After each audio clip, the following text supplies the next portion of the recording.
You know, let me be clear about this dream. And it is not a dream.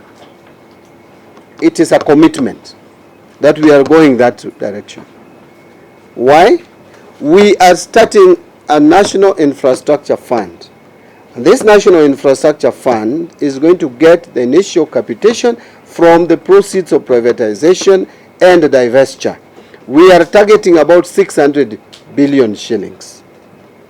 Already we have identified over 300 billion shillings from KPC and divestiture of Safaricom alone.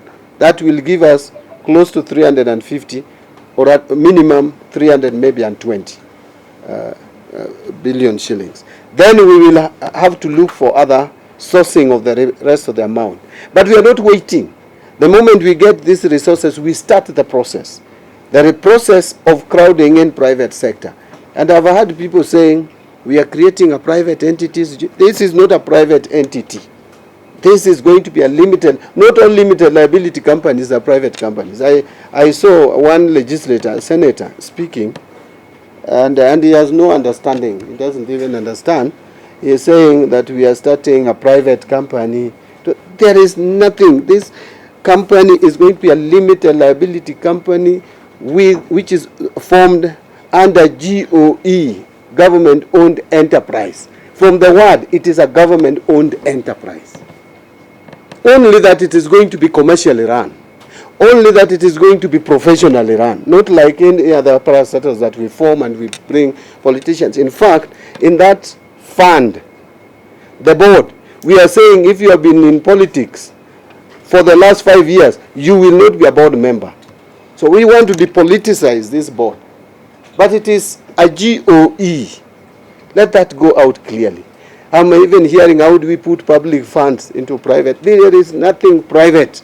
We are not taking public funds. No, the law cannot even allow you to take public funds. I just want to plead with Kenyans that let us, even if you hate the government, it is okay. I mean, that's your democratic right.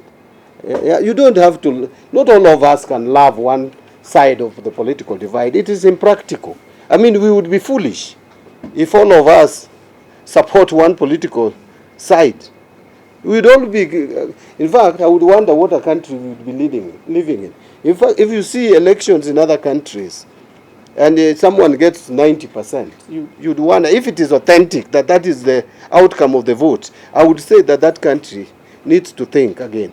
You cannot have a situation where 90% agrees with one side. So we are perfectly in order to disagree. 50-50, 60-40, whatever percentage. But allow ourselves to reason, and reason with facts. That is what I would plead for. The National Infrastructure Fund will be funded or capitalized with the initial seed capital from the privatization proceeds and the divestiture. One of the candidates for privatization that we have identified is KPC. And we have explained the reasons why it was a candidate for privatization. One is it was already a limited liability company.